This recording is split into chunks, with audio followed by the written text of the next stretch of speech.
Major Kowalski also picks up a bug on Teal'c.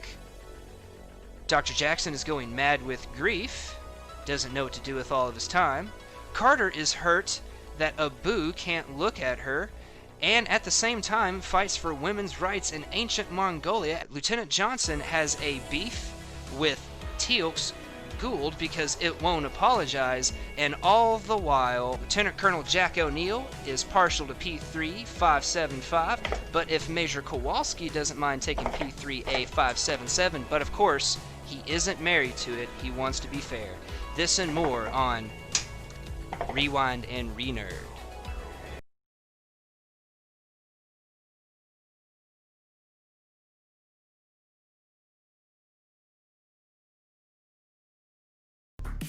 Tonight, on the first episode, the premiere episode of Rewind and Renerd with Stargate SG-1 episodes 1 through 4, we get an introduction to all of the characters. We get to see how things are going to be picking up a year after the movie of Stargate. Children of the Gods Part 1 and 2 picks up 1 year after the Stargate movie, where we see Colonel Jack O'Neill in the movie being portrayed by Kurt Russell. In the show, we get him being portrayed by none other than the one, the only Richard Dean Anderson. He gets recalled to active duty at the Cheyenne Mountain Complex because a man believed to be Ra and several aliens with advanced weapons came through the Stargate, killed a few airmen, and abducted another. You see Don S. Davis portraying the role of General Hammond as he witnesses Peter Williams' Apophis flash his golden eyes and disappear through the Stargate. O'Neill is forced to reveal, to prevent a bomb going through, is forced to reveal that Daniel Jackson, being portrayed by Michael Shanks, formerly portrayed by James Spader in the movie, is alive and living with the people on Abydos, so that way he can get General Hammond to let him lead a mission through the Stargate to try to recover Daniel and find out why Ra is back. Very nice. Yep, this kind of just leads into it. Of course, we get to see at this point, Captain Dr. Samantha Carter, portrayed by none other than the one, the only Amanda Tappian, who before the end of the show will be Dr. Captain Major Lieutenant Colonel Brigadier General Dr. Samantha Carter. Right. I had to include them all, I had to make sure I included them all. Sometimes, we've seen her get a little sensitive about that, Speaking of getting sensitive, something, I don't know if you caught this, but in the show, they actually cut out the part where she mentions, she needs to, be treated fairly just because her sexual organs are on the inside instead of the outside of her body. They actually cut that out of the Amazon Prime. I actually have a note about that. Ooh. Do tell. Because, okay, so this, going through Stargate SG-1 for this podcast will be my 6th time watching this series in its entirety. I'm just going to say double digits. I'm too ashamed of the number. It's fun. I know a lot of people. I have an uncle, my Uncle Noah. I know you're not listening to this, but if you ever do, shout out to you.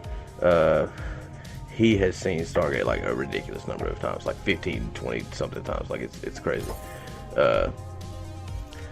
But anyway, on my 5th watch, the last one, which was about a year and a half ago, actually probably 2 years ago at this point, but I was watching it on VRV, VRV, the nerd anime type app, and it had the Children of the Gods as one thing as well. And I noticed that it did not have that dialogue in there. Just because my reproductive organs are on the inside and not on the outside doesn't mean blah, blah, blah. And that threw me off because I was like, I know she says that line. I know I remember that, but that's not like a misremembrance. I know that's a thing. In Amazon Prime, they cut right from General Hammond poking fun at Lieutenant Colonel O'Neill's intelligence right to the, oh no, I like it.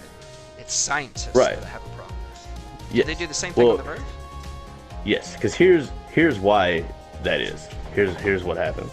So originally, Children of the Gods was broadcast on some type of like higher tier movie network like Showtime or HBO or something like that. And it was premiered as one thing. Yes. It was Stargate Children of the Gods. It was like a TV movie / pilot for SG-1. And then they ended up doing it as a 2-part episode when SG-1 premiered. And they used almost all of the same footage, but there are some differences. So, Because it aired on Showtime originally.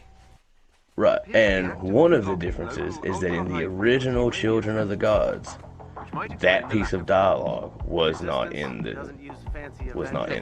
No, it was cut out She in the did TV not say version, that. wasn't it? No, it was in the TV version, but it was not in the original version. The dialogue just did not exist at the time. And then when they reshot it as a 2-part episode, they added that in, along with some other things that were added in, and some things were cut. Basically, kind of added in deleted footage that was originally meant to be. Right. Also, on that note, different streaming services use different methods for like putting their material on there. So some streaming services had the original Children of the Gods broadcast, but it's split up into 2 episodes. And some streaming services have the TV as one. And some do it as meant to be, with the TV 2-part being 2 parts, and then some of them have the Children of the Gods original as one thing. Amazon Prime, I believe, does have the original Children of the Gods as was originally aired. Yes, it was the original air, not the. It's not like if you get the DVD set where it has the extra stuff in there. Another fun fact, just to kind of complement off of what you're saying, is that when you go back and you see the Children of the Gods reran on the Sci-Fi Network, the Sci-Fi Channel, it has the extra footage in there. It's like the DVD. Yes. Also, but Showtime. But also they did like a re-release of the original Children of the Gods, and in the re-release it took something like in the original one it had a bit more nudity in the gold, the selection scene. It had a bit more graphic nudity in it, and when they re-released it, that was removed. And it was also the shot with the band. Right. And it was also kind of removed in the TV version as well. But another thing they added was when they re-released the original one, was it added in those little like moments where you like see Teal'c's face as they're like committing these atrocities, whereas like it hints toward him rebelling, whereas in the original trilogy of the Gods he was just a straight up soldier who just all of a sudden rebelled, and everybody was like, wait, what? Yeah, it kind of left the hole. They went back in to kind of fill that plot point in, because it was a little bit of a hole. So anytime you're having confusion over something you're misremembering, or you think you're misremembering on Children of the Gods, that is probably why. Because you've seen multiple versions. Yes. Also, Hulu has the TV version where it's 2 parts, and in the Hulu version, Samantha Carter does say, just because my reproductive organs are on the inside and not on the outside, blah blah blah. It actually caught me off guard when I first came across that for Amazon, but now I'm actually kind of curious, and I'm going to be looking out for other things that are inconsistent from what I know, which is, you know, what you find on the DVD version that has everything in it. And Children of the Gods is 2 different episodes. Right. Which, after Children of the Gods, it's all pretty much the same. That's just the major one with the different like discrepancies and stuff. For the most part. Because there's so many versions of it. But yeah, on my 5th run through, when I watched it on Verve, it threw me for such a loop, because I was like, I know that I didn't make that up. I know that's a thing. And I immediately like paused the episode and did like 3 hours of research on why that wasn't in there. Hey, research counts for something. I'd come across little trivia facts like that because I've I don't know. I like to watch different kinds of podcasts, and from other podcasts, I've kind of picked up on a few things that I've looked into here and there. That being one of them. Speaking of that, Verve also did a panel like talk show called Dialing Home with different Stargate stars, and they did like different interviews with them, which is really cool. They got a really good Christopher Judge one, and then they got a really good one with it's Dialing Home. Dialing. They have there's another good one, Dialing Gate, that I think all the stars have appeared on as well. I don't think. Well, now that you're saying that, I don't think. Of course, I don't think Verve did it. Where's this last switch we're looking for? Oh, it's down over here. But speaking of Teal'c, after Captain Dr. Scott Carter joins the team and they go find Dr. Jackson on Abydos, they also get to meet up with other characters such as Shara and Skara. Now Skara, he is portrayed by the same actor that he was portrayed in the movies. And let me see where it is in my notes here, because I'm horrible with putting in character names. Lord of Mercy. Did I write it down? I think I forgot to. Yeah, I forgot to. So let me pull it up here on the old IMDb. But Shara and Skara are abducted by Apophis and his forces, because of course they are going to be part of the Goa'uld selection ritual to see who is going to be the children of the gods and who is going to carry Apophis's mate. And well, at that point, of course, the old SG-1 team, after bringing Dr. Daniel Jackson back from Abydos, they have to set out on a quest to recover the people from Teal'c, because that is also where their airman has gotten off to, and that would be Sergeant Carol Wetterines of the Air Force, portrayed by Rachel Hayward. I think she does a pretty good job. She gets kind of a short-lived role, but pivotal nonetheless to the first episode. And once they get onto Teal'c, they get captured and they get to meet up with the Jaffa Teal'c, first prime of Apophis, portrayed by Christopher Judge, and helps them escape back to Earth. Why? Because he is the first. Because O'Neill is the first person he believed that could actually fight the Goa'uld along with the Tauri, because their powers rivaled that of the gods. Yes. This is not Goa'uld technology. No, it is not. Alright, see, I think when he captures Skara, he asks him, "Where did you get this weapon? This is not your technology."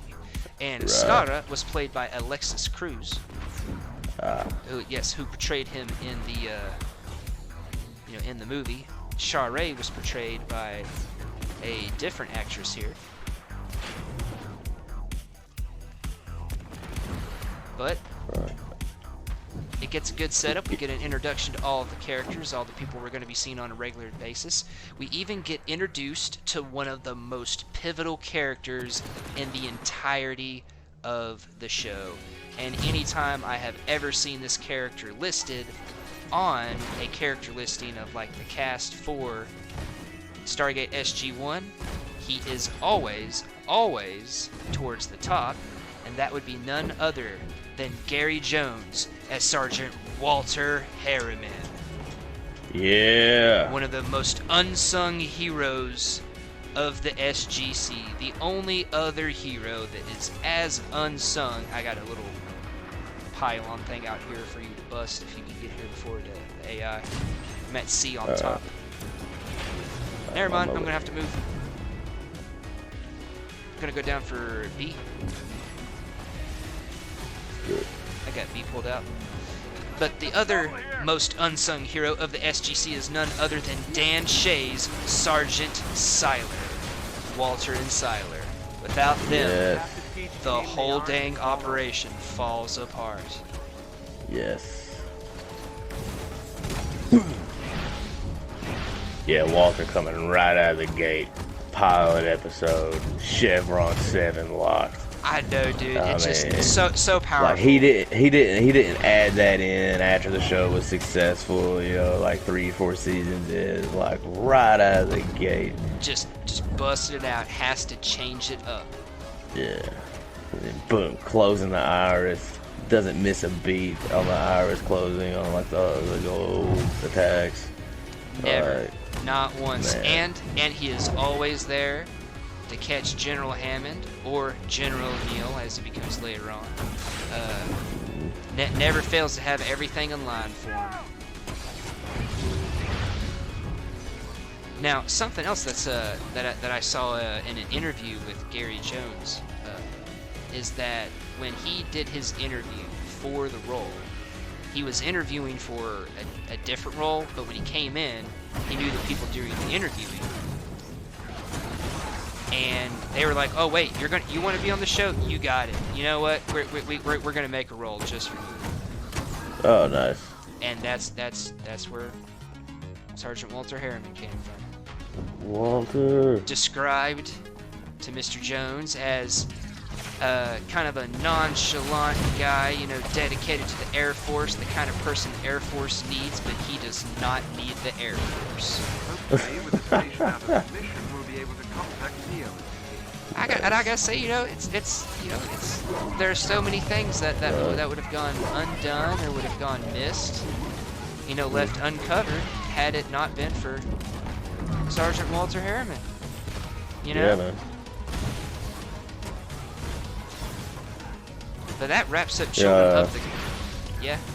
I was gonna say too, something I had made note of. Just something that I really enjoyed in that episode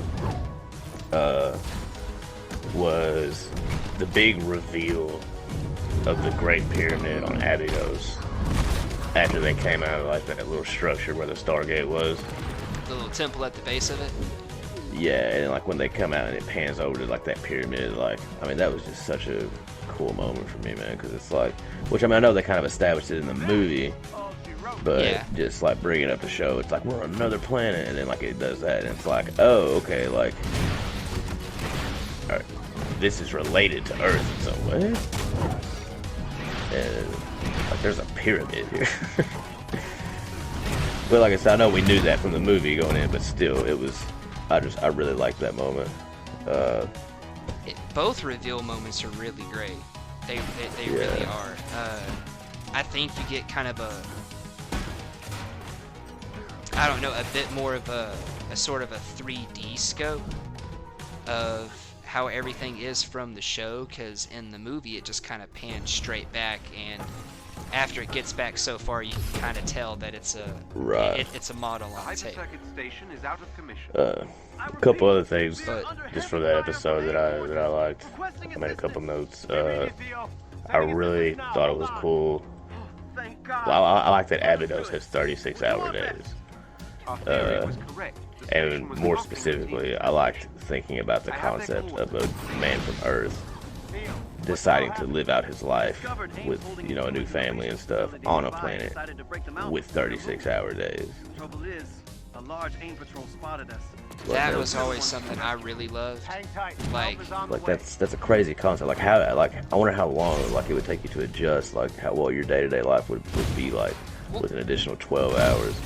Well, I mean, he kind of gives a glimpse into that. You know, he had a rough time adjusting, and Charest didn't pass up an opportunity, you know, to laugh at him, not being able to do something simple or adjust to his life. From the movie, I don't remember the circumstances of my initial coming up of this, but I remember from my first time of watching the movie, Stargate movie, I thought that, you know, Kurt Russell, O'Neill, was going to force James Spader, Daniel Jackson to go back with them. And I was always kind of, because, you know, I like to root for the underdog type of character, because, you know, he got kind of bullied and pushed around by the, you know, by the soldier team. I was always kind of wanting him to be able to live out his days, because, you know, he found a girl he loved. She was really good looking, you know. It's kind of set up, you know, it's kind of like, you know, a dream, getting to live amongst ancient Egyptians essentially in an ancient Egyptian culture as someone who studied Yeah. ancient Egypt. That to me was something I always really loved about the movie, and it carries over to the show. Oh, yeah, with the different ancient cultures and stuff, it's really cool. Oh yeah, like one of my favorite cultures that they visit is Thor's people. Yeah. The Viking what about descendants with Gearwin and all of them. Yeah. Like, one of my favorite pieces of dialogue, it's in one of the episodes that we're talking about. I don't remember exactly which one. But they're like, so the galaxy is populated with the ancient peoples of Earth. Yeah. So, like, wow. That's definitely was an original concept at the time, man. You know, like, you got all these sci-fi and space shows and stuff. You know, some primitive, some advanced, but in this one, it's like, no, the galaxy is populated with the descendants of actual ancient peoples of different cultures. And of course, some of them do end up being advanced. Oh yeah, for sure. But it's just cool that it's like, And like, you kind of know somewhat what you're gonna be getting into. Like, if you're like, oh shit, they're Vikings. Okay, all right. So what do we know about Vikings? You know, instead of it's not 100% alien. Yeah, it does a good job of tying in aliens, but with something that you can easily relate to, because there are some sci-fi shows that are very much hailed, and they're very highly acclaimed and liked and loved, but get a bit ridiculous, more than a bit ridiculous, with alien languages and alien cultures, and... Oh, yeah, yeah. And that was something I just like really loved about Stargate, is that essentially the aliens are us. We are the aliens, you know. Yeah. And I love the way Teal'c describes, you know, the world of the Teal'c, you know. It was the first world in which farms of this nature were set up. And it was from this world that all the other farms across the universe were seen. Yeah. It was this world that life of our type first evolved. There's a tale of it. And they're like, oh, that's here. Yep. And I don't know, just the concept of, you know, crap, I wasn't paying attention.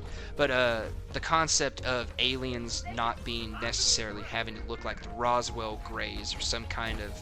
I mean, I love the aliens out of Mass Effect, but what's the one that's like a squid with tentacles coming down out of the bottom? It's just like a big floaty cloud almost.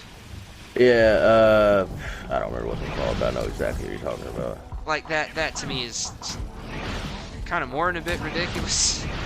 Right. Like, especially with all the other alien races that you see there.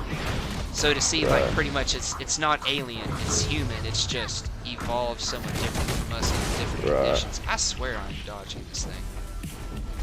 That to me was always one of the coolest aspects of the show. And I remember when I first got you into it, you really loved the aspect of how humanity was outgunned, humanity couldn't stand up to these advanced weapons, this advanced technology. We got to see that because, you know, they just strolled in and easily wiped out the guys in the base and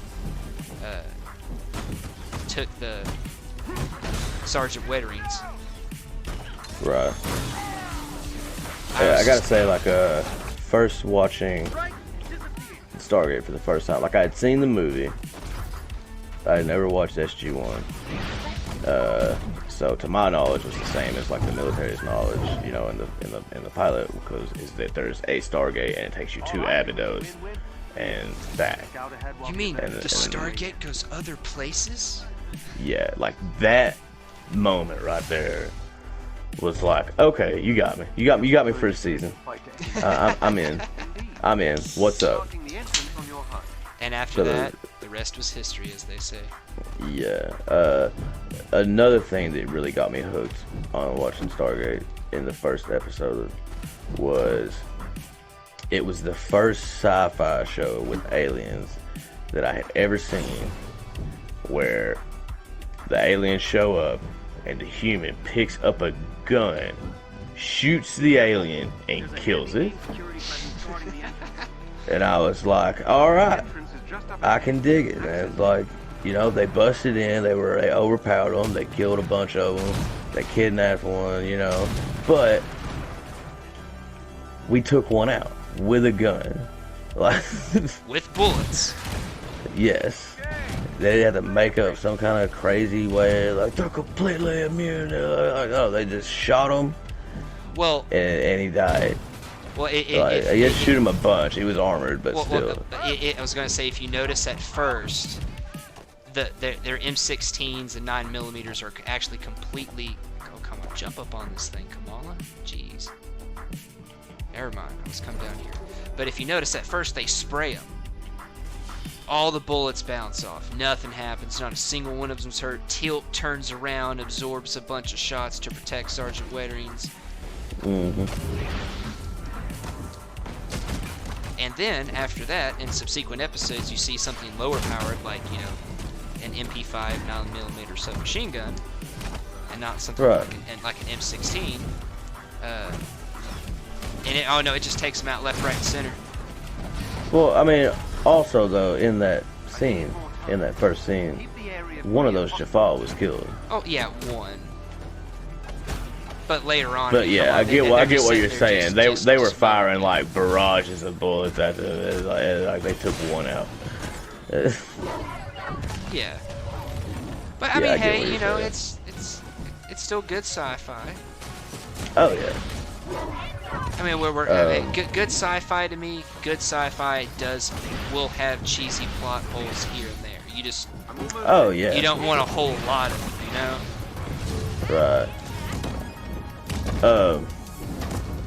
Something else, or that I thought was really funny was you was talking about, like, when you started going on about Walter. I had actually made a note, and in the note I only put one word, and it was Walter. Like I didn't know how this was gonna go, but I knew I wanted to talk about Walter, so I'm glad we did that. Where do you start? Where do you end? It's Sergeant Walter Harriman. I mean, that's like. Yeah, man. I mean, it's kind of like, you know, why does this, you know, why does the bad stuff always happen to Silent? Like, you know, like where do you start? Where do you end with that? Right. It's omnipresent. Yeah, man. Another piece of dialogue I really liked from that too was when Carter first sees the VHD on Abydos, and she goes, "It took 3 supercomputers, or like 3 something." I don't know, like 3 months, 3 years, and 2 supercomputers to MacGyver a DHD on Earth. Yep, and they just have them lying around. Oh yeah, I know, but I like the word choice. I like that she said we MacGyvered it. Like. Well, and speaking of MacGyver, I had thought that, you know, Stargate was kind of like the first working together for a bunch of people that came together as a great cast. But did you know that Christopher Judge and Richard Dean Anderson both were in MacGyver together? I did not know Christopher Judge was in it. I knew that Richard Dean Anderson of course was MacGyver. Well, yeah, of course, you know. Well, at one point, MacGyver is trying to help teach a science class, you know, some physics about, you know, levers, fulcrums, you know, the displacement of weight. And Christopher Judge is I forget. I think he was. I want to say he was an offensive tackle. But you know, he's one of the star football players. And of course, this would never be able to happen in a classroom at the time or even today. But Richard Dean Anderson gets old Christopher Judge to come up there and square off with them like they're going to play football. And MacGyver basically uses leverage and fulcrum, flings him over, plants him on his back on the ground. He just kind of lays there sprawled out for a second. And I just love the way Christopher Judge was talking to him, like, "Oh yeah, sure, old man, yeah." Right. Like the whole time, it was great. Right. But yeah, they were in MacGyver together. Speaking of MacGyver. Another. By the way, I know I made more notes about Children of the Gods than I did anything, just because I'm always like that episode. But, it's an hour and a half. There's so much in there.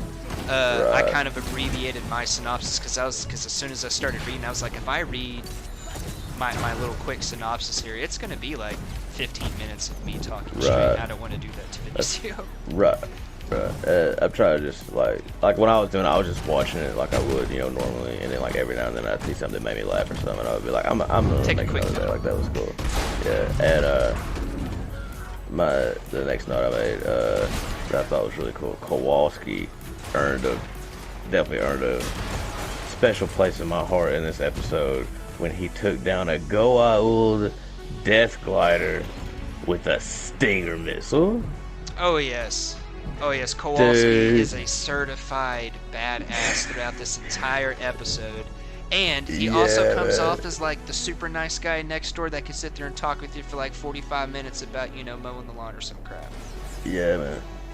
And I just like it kind of plays on the point I made earlier about like shooting aliens with the guns. That's kind of a continuation of it, but that like humanity's out there first time, essentially, you don't count the movie, out here in battle with aliens. They got these crazy glider ships going around, blah, blah, blah, blah, blah, like just bombing the shit out of people. Kowalski's like, nah, man, Nah, we're not gonna do this. Nah. and he picks up a Stinger missile and just blasts it out of the air, and you could see like the legitimate concern on Apophis's face when that happened. He was like, "Oh, what? Oh, okay." Right, They I just guess took out a death glider." I guess he didn't hear about what they did with Ross death gliders. Right. I mean, they used an unguided rocket on that, so hey, Kowalski was like, Yeah, nah, man. we're bringing the Stinger this time. I'm not dealing with that unguided crap. Yeah, man. Which is another thing that I love about Stargate is that whenever they learn and adapt. Oh yes, there's a whole bunch of that throughout the entirety of the show. Yeah. So he's like, we're locking on this stuff. I think just from conversations we've had before doing this podcast, a lot of our favorite moments are when they do adapt, and it just catches the aliens off guard because they're like, wait, what? Yeah. Wait, they can adapt? It's great. Now, speaking of death gliders, though, throwing back to the movie, and when we see death gliders in the movie, the death gliders, one of the death glider scenes in the movie is actually a scene that I just can't watch. I can't watch anymore. It makes me too sad. Makes me too whimpery. I begin to cry. What scene is that? When they're assaulting the Ross pyramid at the end, and the death gliders come out to defend the pyramid, and you have the local boys, Scar and his crew, and they got to get out of the entrance to the room with the rings and the Stargate.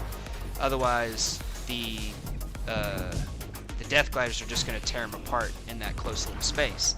And they get down to their little barricade. They're getting set up, and then there comes the one kind of slow guy with the unibrow. Yeah. And you see the explosion and the empty helmet roll out, and that just it makes me cry every time. Right, I get it. It does. That scene makes me so sad. I'm just like, no! Like, out of all the people could have killed, like, there's perfectly good soldiers. Right. Not to not be rooting for humanity or nothing. But Right. I don't know. I get you. Why you gotta pick on that kid? Right. The final note that I had made for that episode, I really liked the part. It kind of illustrated the relationship between O'Neill and Daniel Jackson. Is when they get to when he's like, "Did you see?" Or I don't remember exactly how it started, but they were looking at the DHD, and he's like asking Daniel a question. He's like, "Did you do this?" And he was like, "Yeah, look here, this symbol represents." And he goes, "Well, did you tell Kowalski this?" He's like, "Yeah, man, this symbol right here." Oh, no, thanks. All right, cool. Good job. I'll leave it. Like, Good job. And he pats him on the back and walks off. yeah. Or he says like, "You think you can get us home?" He goes, "Yeah, I got the symbols. This symbol right here represents it." And he's like, "Oh, okay, great. Did you get all of them?" Yeah, this symbol right here represents. Okay, cool. Did you get Kowalski? His assignment. Yeah, man. This symbol right here represents. Yeah, all right, good job. We'll see. Like that. I love it. Love it. they had such a good dynamic of that throughout the whole show. Like, I would honestly say the dynamic is actually better than James Spader and Kurt Russell's. Like, that was good. I say so. I agree with that. I think it is. Yeah. Not that theirs wasn't good, but I bet Richard Dean Anderson and Michael Shanks.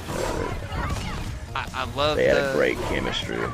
Oh yes, like I love the chemistry between Kurt Russell and James Spader, and I love, you know, their interactions and how they brought the characters to life. But just it's a kind of humor, kind of like, you know, the I don't want to say deadpan, but like, you know, when everything's kind of like an anticipated joke, and you just kind of have the constant like, are you seriously, like, really looks like, are you serious? Just that constant dynamic coming from Michael Shanks, like, at every time. It just has like the most just, are you kidding me looks. Yeah. It's great. There were a scene that I kind of appreciated, and of course this gets into one of the themes of the show, talking about, you know, the rights of people just because they're different. But I really love how pretty much everybody reacted negatively to I didn't write down the character's name, but the other high-ranking Air Force guy that gets brought in at this point towards the end of the episode. I know what you're talking about. Yeah. Was it a colonel something? I didn't write down his name. I didn't either. I feel kind of dumb for it, but right. Because that actually kind of leads us into the next episode, the enemy within. Looks like AIM's using Inhumans as lab rats. But before we get to that, we need to find all of them and shut this actually I am kind of skipping ahead there a little bit. But anyways, I love how everybody just reacted super negatively to, well, hey, you know, wait a minute, you know, we might need to consider, you know, the other ramifications of this, like the military and strategical importance. And everybody's like, no, we're not letting you cut up Teal'c. And then in the next coming episode, you know, no, we're not going to let you, you know, we're not going to let you keep Major Kowalski alive, infected by a Goa'uld. Right. You know, in the name of military and strategic importance. Just a couple of notes I have about episode 2, The Enemy Within. Things start out, and we get to see Major Kowalski has been infected by an infant ghoul that he picked up on Teal'c. That's right, Major Kowalski, J. Akavone, has caught a bug on Teal'c. Colonel O'Neill is forced to choose between duty and friendship, while his friend vies for control of his body against the Goa'uld. Teal'c discovers that his word and honor are not valid tender on Earth, and killing people's best friends does in fact prove one trustworthy. All the while, Colonel O'Neill is partial to P3575 if Major Kowalski doesn't mind taking P3A577, but of course, he isn't married to it. He wants to be fair about it. Yes. That was a good episode. General West is the guy that General Hammond replaced. Oh, God, I have to look at it now. I have it right on the edge of my, on the edge of my head right here.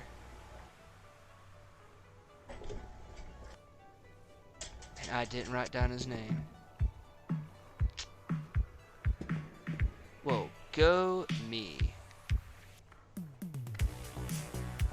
But anyways, yeah, I love how everybody just universally reacted negatively to that guy, and the whole, oh, hey, we have to evaluate the, like, General Hammond, who is usually, you know, hey, there needs to be some kind of military, you know, gain here from us committing to all this. Even he was like, oh, hell no, if there's a chance in hell we can save my soldier, then we're going to do it, by God. Exactly. Like, just putting his foot down.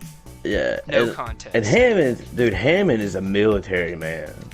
Oh, he's a lifer. You know, he is a United States Air Force general. Major general at this point. Yes. And I love that when, like, that dude's sitting there talking about that, and he goes, "What the hell kind of officer are you?" Just right out with it. Comes right out with, like... Yeah, man. Like, cause like you see O'Neill like kind of dancing around, you know, cause O'Neill and then like with the whole Teal'c thing, he's like, you know, I messed up. I went and told Teal'c about how, you know, we respect everyone's rights in this country, you know, and all that stuff. And General Hammond's kind of like letting him say his piece, but then he's like, okay, that's enough, you know, throughout this this thing, and then at that point he's just like, what the hell kind of officer are you? If there's a snowball's chance in hell that I could save my man, we're gonna do it. Amen, General Hammond. I don't know, just the way he comes out and just... Yeah. He's like, you know... He shuts it down. And then he's like, well, I'm afraid I'm gonna have to call my superiors on this. And he goes, well, then I'll just talk to the president. I'll just go... And you can hear it from the horse's mouth. And then he does it. He's on the phone. Oh, yeah, I'd love to have you down here, you know, Mr. President. He need you all the time, you know. Yeah, we'd love to have you. Yeah. Roll out the red carpet before you come schmoozing, you know. And then, oh, wait, you want to tell him yourself? Oh, he's right here. Yeah. Like that wasn't an empty threat. And the thing is in that kind of situation, I could see a real Air Force general mouthing off to a lower rank officer that's kind of getting a little, you know, getting a little mouthy with them, you know, kind of getting a little bit of, dude, I'm gonna have to take this to my superiors. Oh, go right ahead, son. Make my day. Right. Like, I mean, that's like full-blown Karen, hands on the hips, you know. Mm-hmm. I would like to speak with your manager.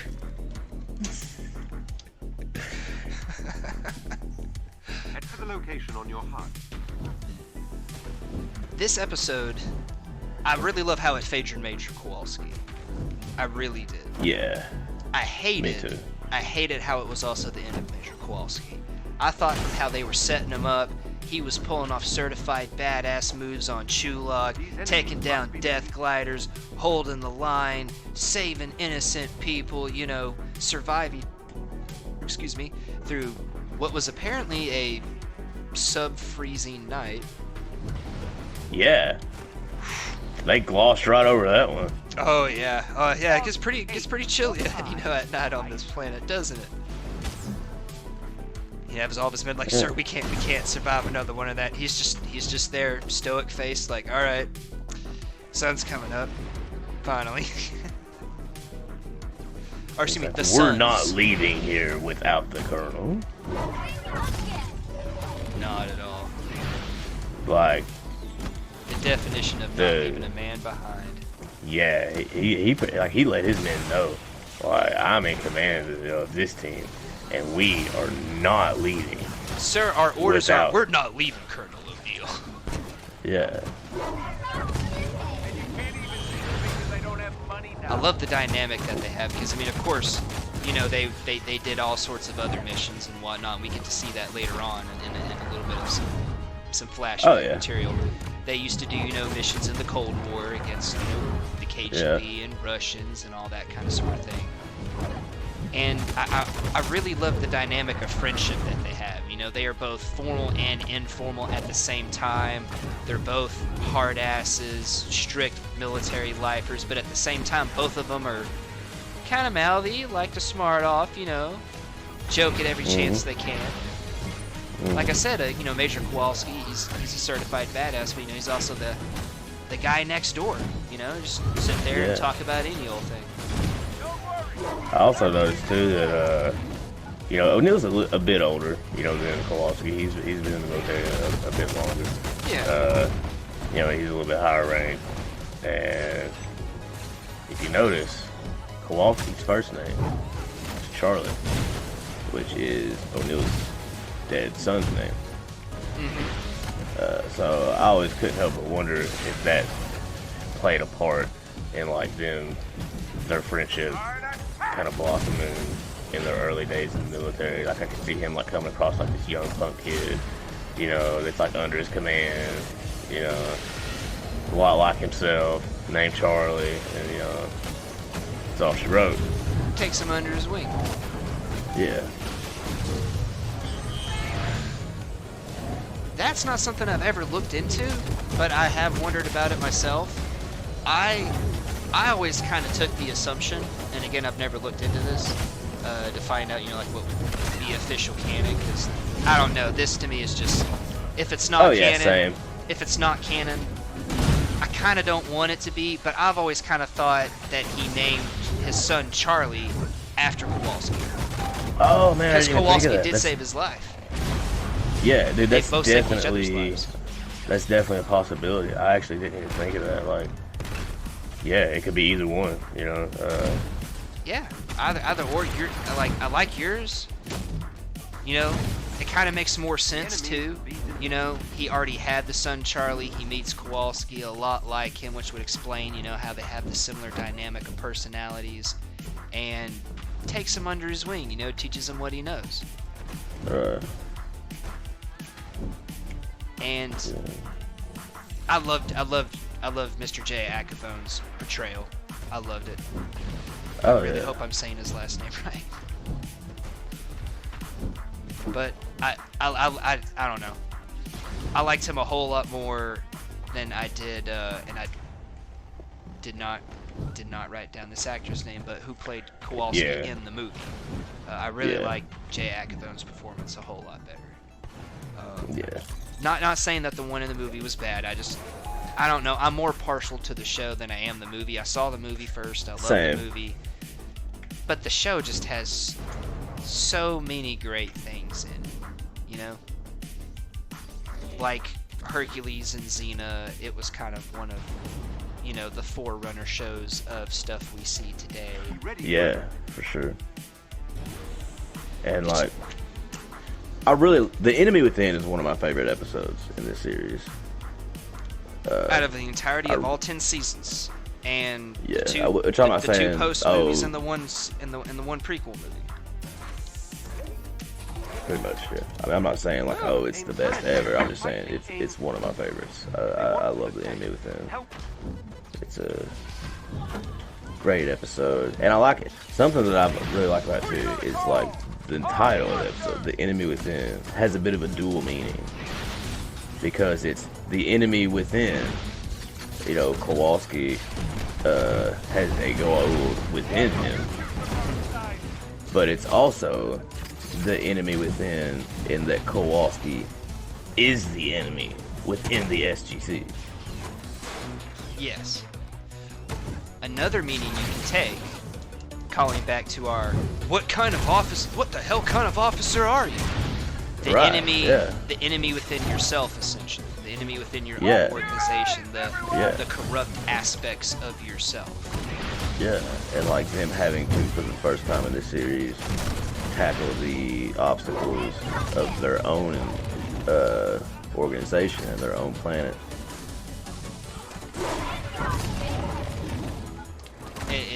So yeah, very many layers. Oh yes, it's a great title episode, and I kind of want to say it's out of all of the episode's titles, it is by far, if not the best, one of the best titles for an episode in the entire show.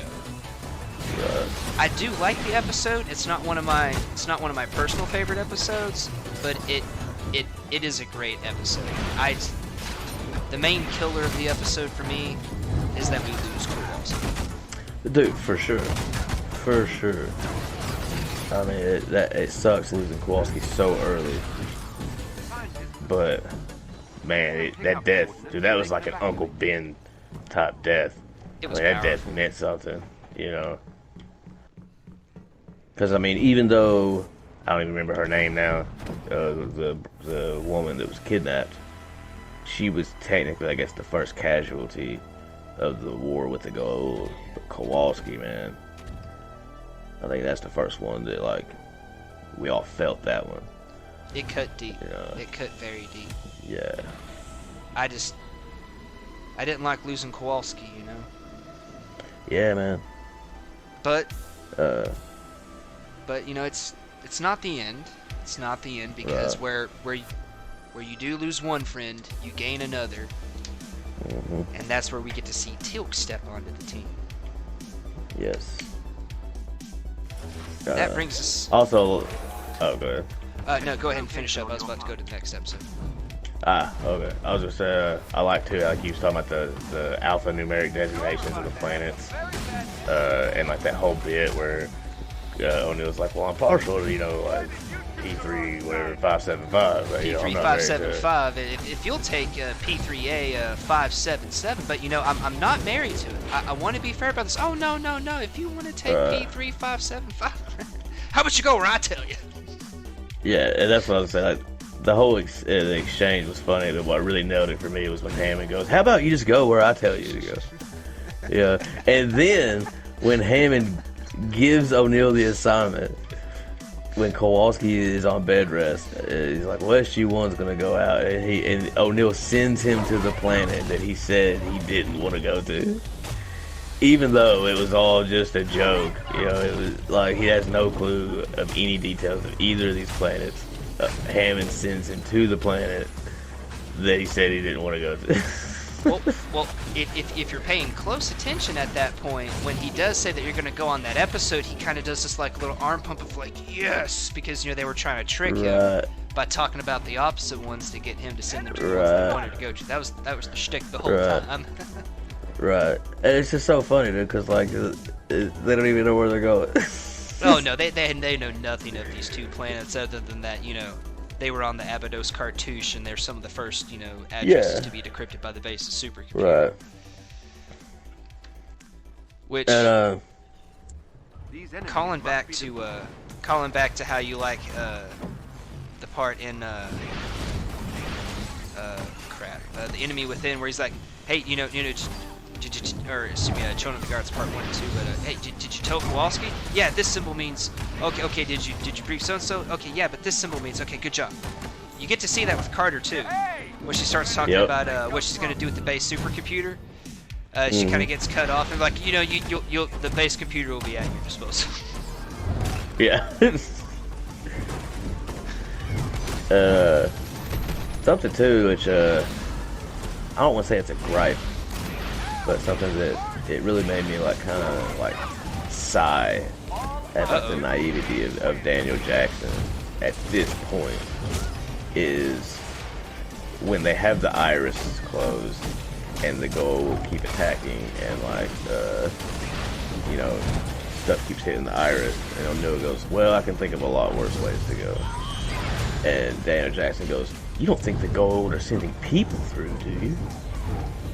And it's like, well, you just watched these people. These people very nearly put every one of you into a mass grave if you're lucky. Not 30 minutes ago. Like, and you think that they have some type of moral hang-up about sending people through a Stargate and not knowing if they're going to live or not? Dude, they're probably... Come on, man. You're better than that. You're smarter than that. They do struggle in... I think more in the first season than any other season, but they do really struggle in the first season with kind of establishing, you know... I don't know, it's almost like they kind of have in the first season a Dr. Jackson's naivete is kind of tied into like a lack of confidence, but then later on, he's not naive, but he still lacks the confidence. It was a little weird. It does get kind of boring and repetitive after a minute. It could also, you know, be written off as like, you know, they got his wife, so maybe he's just in denial about their maliciousness because, you know, he's got to deal with the fact that this is who his wife is with and who his wife is a part of now. So, I mean, I guess I could see it that way, but I don't know. It just kind of, like I said, it just kind of made me sigh a little bit. Like, come on, man. Yeah. Come on. I mean, same thing kind of happens with me calling back to Children of the Gods Part 1 and 2. When as soon as he sees Sharae, it's like, hey, oh no, Sharae! It's like he completely gives himself away. Apophis then sees him because he stands up, kneel before your queen. It's like, oh well, great job, Jackson. Now they're looking at us. Now they know. And then he tries to do it a second time when they're in the big cell, and they stop him, and he's like, rah! Like, dude, this is why we're here. This is why we are in the situation we are in. Yeah, like, I get it, man. You love her, you know. We're here to get her. You know, but you gotta get your shit together. Really? Like, I mean, for someone that is so smart and actually saved their butts on the first Abydos mission in the movie, how can you I don't know. Like I said, I thought they really kind of maybe struggled with the establishment of his character in terms of like mixing in a kind of a lack of assertive confidence in like a physical sort of situation to naivete, when that wouldn't necessarily be the case. Right. The character does quickly grow out of it. Every member of the elite. Oh yeah, for sure. And also just a couple of quick dialogue things that I really liked. One of which was Kowalski's, of course, when he's on the table and he says, you know, I want to talk to Hammond. Hammond gets on intercom. He's like, I'm here. You know, what do you need? And he goes, I want you to give the order. I want to wake up as myself or not at all. Another agent. And he's like, you have my word. My word, and like son. that was just, man, it really makes me respect the way that Hammond runs this organization, like his little branch of the military. You know, they're like, man, it's about his people first. I love Hammond. I'm a big George Hammond fan. If you don't love Hammond, you don't love Stargate. Yeah, man. Like, and also in regards to Hammond, a couple of things I noticed that I liked about him was, you know, he always salutes, you know, the other military, you know, tradition. He does it every time. But the guy we were talking about that we can't remember his name, that wanted to like cut Teal'c open and stuff, when he walks into his office and Hammond salutes him, it's like the weakest salute, dude. And like Hammond always has like a crisp salute. Oh yeah, you know, he's got that good like, straight arm, crisp snap. And when this guy walks into his office, it's like a lazy fat cat sitting on a porch swatting a fly on a hot August afternoon. Like, I mean, he's just like, what? And then the guy goes, you know, I've been recalled back to DC, and he goes, don't let the door hit you in the ass on the way out. And I'm like, Hammond. He's Hammond from Texas. He doesn't mess around. Yeah. He don't mess around. Hammond don't play. But that's pretty much all I had for Enemy Within. I really liked that episode. It was really cool. It by far is the most powerful episode of season 1, and it is one of the more powerful episodes of the whole show. Again, even though it's not one of my personal favorites, I do recognize that it is Head for the location on your HUD. definitely one of the greats. The resistance Right up there with, you know, Window in Time, 200. Oh, hey, there's a security door here, so maybe we can try to see if we can command the AI and open it here in a second. Ooh. I don't know if that's been added or not. That'd be a cool experimentation. Will be. But that brings us on over to episode 3, Emancipation. Carter is hurt. That Abu can't look at her. This causes her to fight for women's rights in Mongolia after we discovered that she partied a little too hard on P3X 595. She drank that stuff that made her take off all of her clothes, and oh, nope, never mind, she's getting mad, we're moving on. Abu is sad when he isn't able to trade Carter for the love of his life and actually has to take enough gold for 10 women instead. O'Neill buys Carter's freedom with a more than half-empty 9mm represented as ultimate power, and Teal'c wonders, what is an Oprah? Yes. One of the greatest lines of the whole show. What is an Oprah? What is an Oprah? Oh, I'm gonna have to cancel that Oprah interview. What is an Oprah? Man, this episode, see, this is the stuff that people need to be referring to when they're talking about like strong female role models and stuff in pop culture. Samantha Carter, Amanda Tappan, just rolling through what is essentially an ancient Mongolian society as a piece of property and just having none of it. Oh no, not at all. I mean, she got ticked off at Dr. Are you Black Widow? No, I'm Iron Man. She did it. Oh, hey, yeah, you just gotta ping it. You just ping it. Yeah. Oh yeah, Sweet. 'cause she's my Widow. She's got the blue shirt. Okay, so you just ping it. Cool. Oh, dude, I don't know. To some extent, whenever I'm like at a movie or a show, I kind of want people to sit there and take me down the road of I don't like strong female roles. I don't like strong female characters. I always kind of wish people are going to do that whenever this whole gender role thing comes up. And Amanda Tapping, her Samantha Carter, is always one of the people that I quote. You want to know all the roles I quote? 1. Lucy Lawless, Xena Warrior Princess. 2. Mila Jovovich, The Fifth Element. 3. Sharon Stone, The Quick and the Dead. 4 would be Amanda Tapping's Dr. Samantha Carter, or Captain, Major, Colonel, Brigadier General, whatever, Samantha Carter. And I'm like, okay, yep, you know, then you got, you know, of course you got Sigourney Weaver as Ripley from Aliens. So, yeah, tell me I don't like strong female roles. Tell me I don't. Right. Yeah. And Carter establishes her dominance by essentially fighting for the freedom in a knife fight with, you know, the Mongolian chieftain, a guy so feared, so revered that he has the loyalty of 22 tribes. Yes. And she takes him down in hand to hand. The whole episode was kind of set up to kind of play off of her attitude of, you know, just because my sexual organs are on the inside instead of the outside, kind of playing off of that comment, because they do make Colonel O'Neill makes the joke, you know, no offense, but in the future it might be better if we brought an all-male team to this planet. Right. Yeah.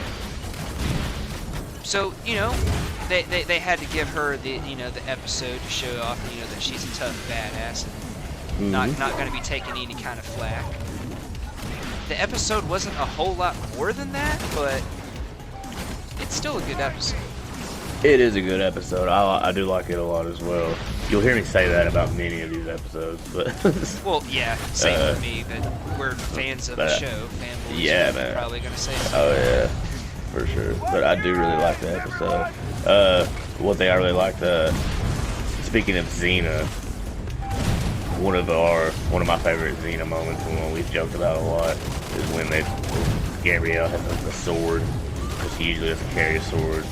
And Xena's like, as soon as you pick up a sword, you become a target. And then those bandits roll in and they're like, she's got a sword, get her! The second she picks it up, like literally she picks it up, the next thing you hear is, she's got a sword, get her! Yeah. But I was reminded kind of that moment when watching this episode, because they go in and, you know, Abu's like, yo, you're a woman. And they're like, yeah. He's like, yeah, I am. And then like the other Mongols roll up and they're like, one of them is a woman. And he's like, what is that weapon? You know, she goes, it's a firearm. It shoots a bullet like your bow does an arrow. And then when the dude pulls his sword, he goes, she speaks. She dies. And it's like, holy shit. Wait, like, what? She speaks. She dies. That's Mogul, Abu's father. Yeah. He comes rolling in. She speaks. She dies. And something else. Xena is often portrayed as an Amazonian figure, and Dr. Daniel Jackson, as he is talking about the see, this is the Shabadai, and God, what was he saying the Earth culture was? The Chappatai? I think it had the same. I think it was the same name. I think it had the same name. It was very similar, but it was pronounced a little bit different. I'm not trying to remember how it was, but I don't know. It's kind of late for me, so that's why I'm starting to have a little bit of memory issues. But anyways, and he says, you know, these people, you know, they had their women fight alongside them in battle. You know, many people believe that the ancient Amazonians would have been a Mongolian culture. Right. And well, Carter kind of stands up with, you know, the most famous Amazonian of all time, the one, the only, Xena, warrior princess. Like, she immediately asserts herself with this episode as a strong enough female to stand up there with the likes of Xena. Man. It's pretty cool in and of itself. Yeah. Plus, you know, we get the whole Carter in a dress scene, which was funny.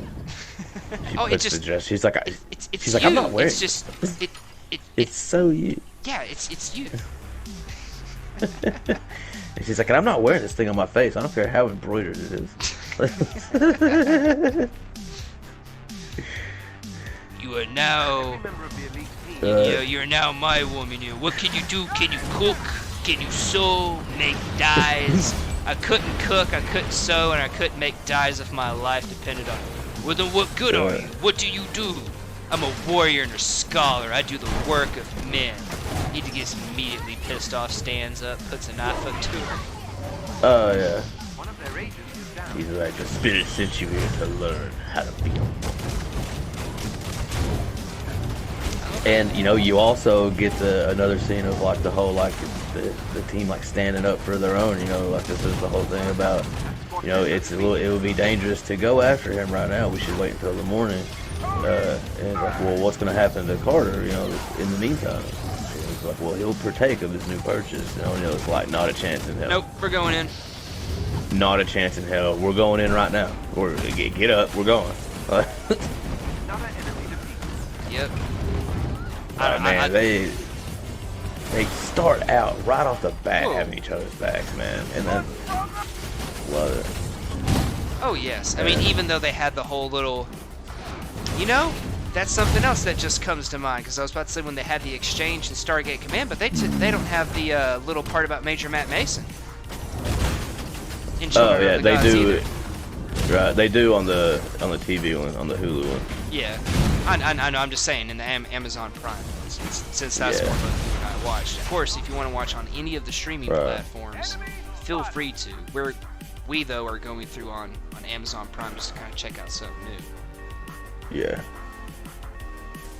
But yes, if you're interested in those pieces of dialogue and those scenes, they are available on Hulu.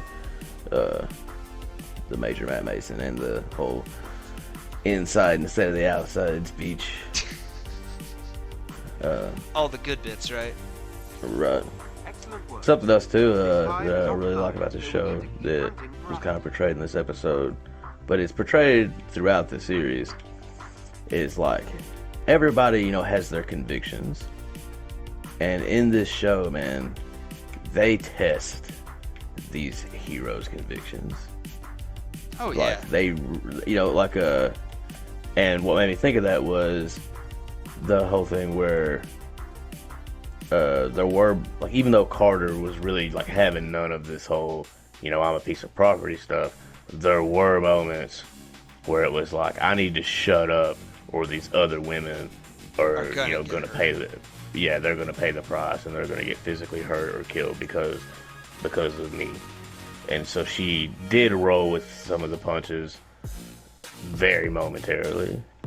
And I know that's got to take a lot out of you to betray your convictions for the sake of, you know, others and stuff.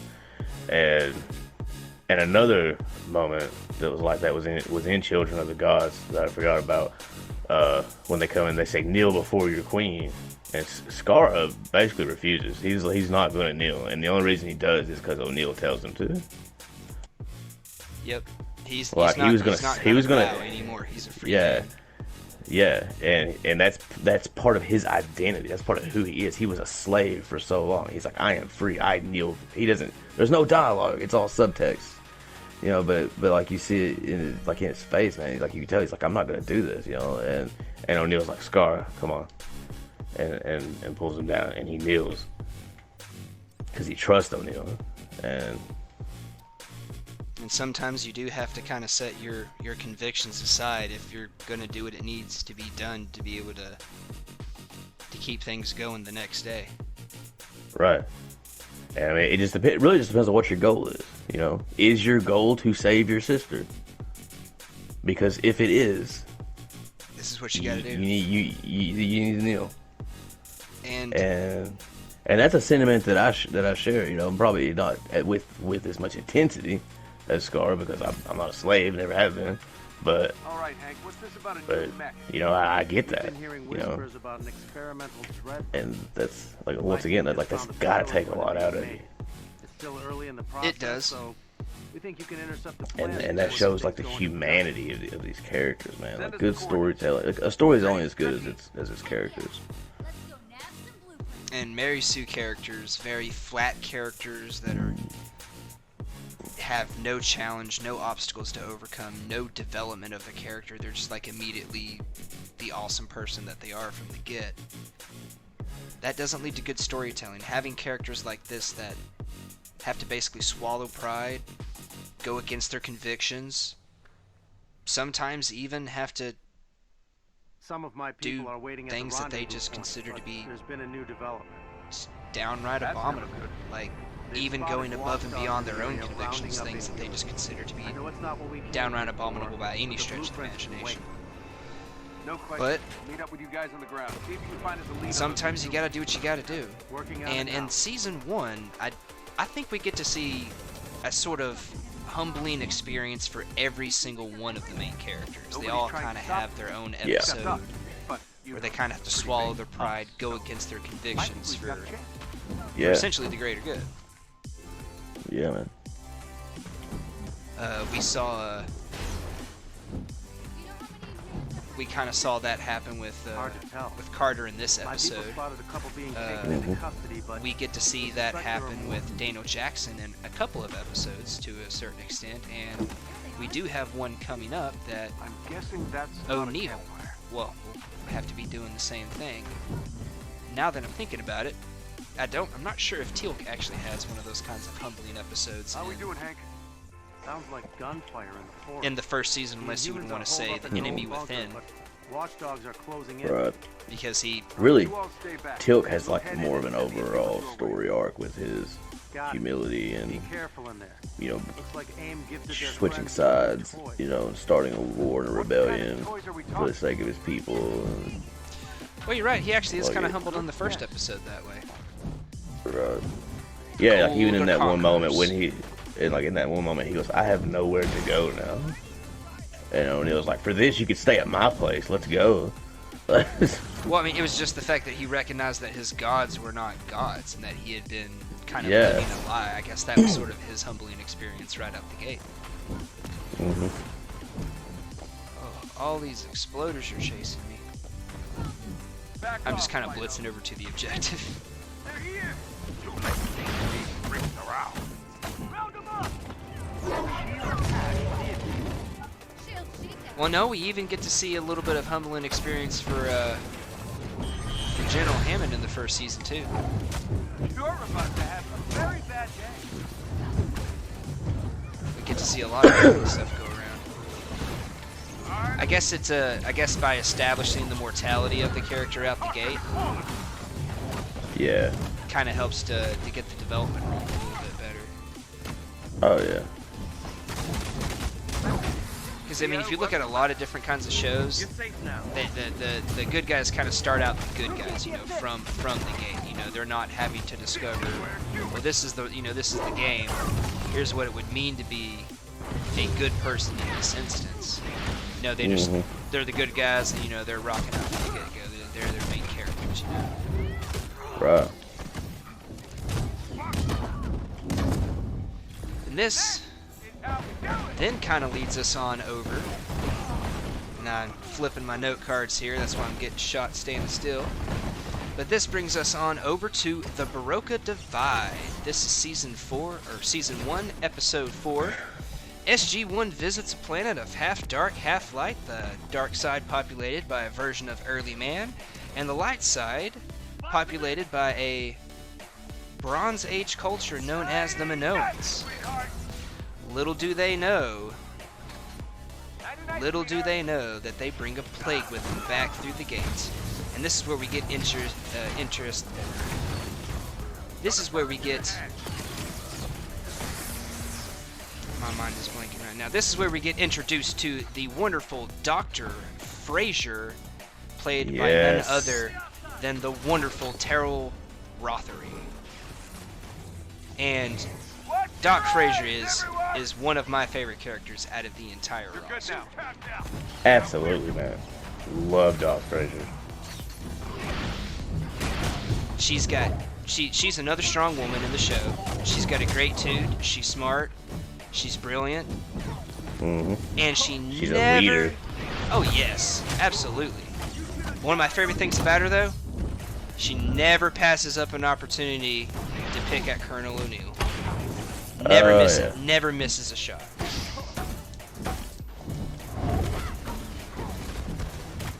We get to basically see in this episode when they go through, Colonel Mapies and the SG Marines are watching the lovely backsides of SG-1. They get attacked by a bunch of kind of like Neanderthalic caveman versions of man. And that's when they pick up the disease. Reinforcements headed your way. This, of course, later on causes Lieutenant Johnson to have a beef with Teal'c because his Gould won't apologize. And probably one of the most interesting aspects of the episode is that Carter didn't scar her so she can wear that cute little tank top number that she had when she tried to is seduce really the right word, or is mate that is the the right word that, right. O'Neill used the word seduce, but I think he was being polite. I would have to say so. It's more of like a she wants to make the baby, so she goes all in on the first swing. Yeah. This episode kind of just did a good job of establishing in the universe of the Stargate and the SGC that every mission is somewhat haphazard. Just because you go through the gate, just because you can survive Apophis, just because you can kill Ra, doesn't mean something like a bacteria can't bring you down, or a virus. As far as all of the bringing something back through the gate episodes go, this is probably my favorite one.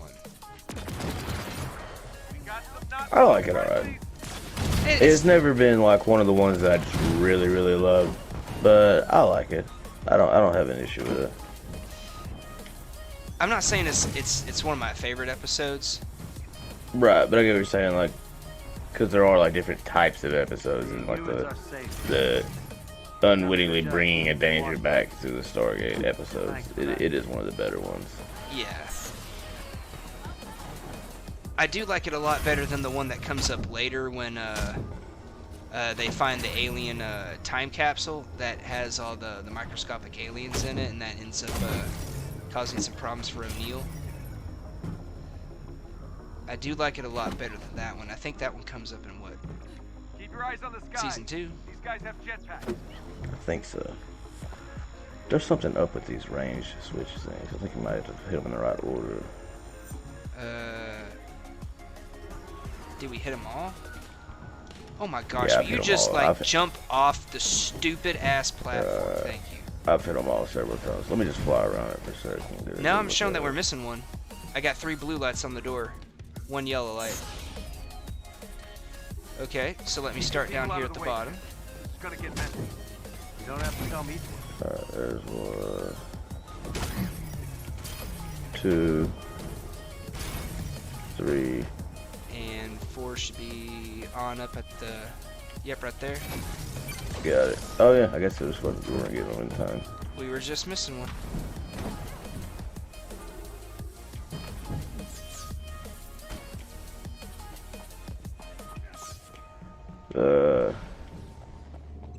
Something I thought was funny too in this episode was when O'Neill's telling Daniel Jackson about what happened with Carter. And he's like, yeah, you know, she's infected, you know. And he's like, did she attack you? And he's like, well, not really. What do you mean? He goes, well, she tried to seduce me. And Daniel goes, you poor man. Let that cracks me out. You poor man. Oh, Daniel, you dog. Keep this up, you'll have a girl on every planet. I mean, he doesn't have one on Teal'c yet, so he's what, 2 for 3? Right. Well, I guess he does in a sense, because Shara is on Teal'c for that though. It's just the same woman. But yeah. Well, no, that was Abydos. That was Abydos, right? He does end up picking up a chick on Earth, so he gets Earth. So you know that's 2, and then he picks up one on.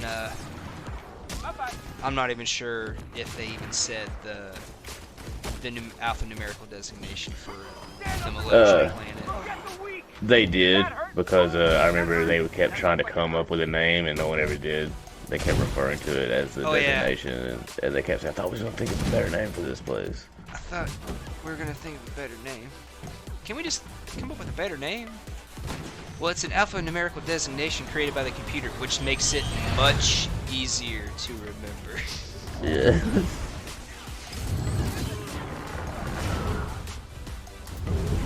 I did forget about that little trick. I didn't write down a note about it. That's why I forgot about it. I didn't need it. I didn't even think of it till you brought it up. And chat's been awfully quiet. I'm surprised that nobody on either stream has had anything to say about any of the SG-1 episodes thus far. I know. I know, it's kind of letting us down, aren't they? I mean, you know, usually they pop in, they watch some gameplay, you know, check out what we're doing, you know, probably hoping to see us die a whole bunch on stream, you know. Just... That we can do. But no, they can't participate in the conversation. It kind of hurts.